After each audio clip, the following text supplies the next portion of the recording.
A hej, to ja. A to jest mój bałagan, to jest mój piękny porządek.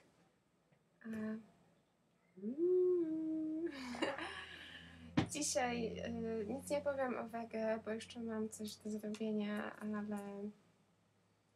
ale zobaczymy się jutro i właśnie wszystkich bardzo pozdrawiam. Będziemy w kontakcie i do zobaczenia. Ja się patrzę na taką zieloną kropkę, bo mam nowego Maca. I mam w nim zainstalowaną kamerkę, więc chciałam się podzielić tą ważną informacją. Mam nowego Maca, nazywa się iMac. Jeszcze nie ma imienia tak naprawdę. Muszę jakoś ochrzcić. No to tyle. Chciałam pokazać mój pokój. Mam tutaj słonia.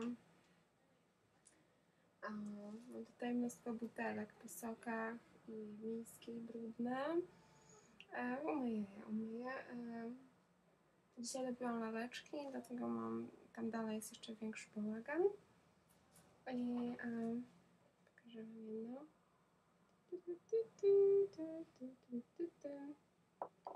I tyle.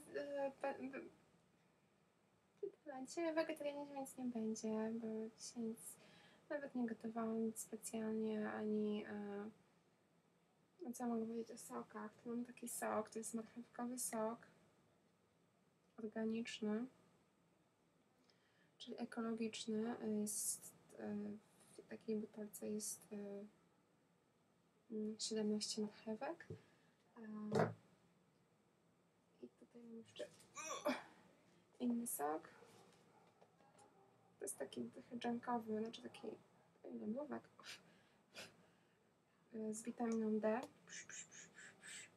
Nic specjalnego, taki zwykły sok, ale dobry jest. Co to mam jeszcze? Co dzisiaj jadłam? Nic szczególnego.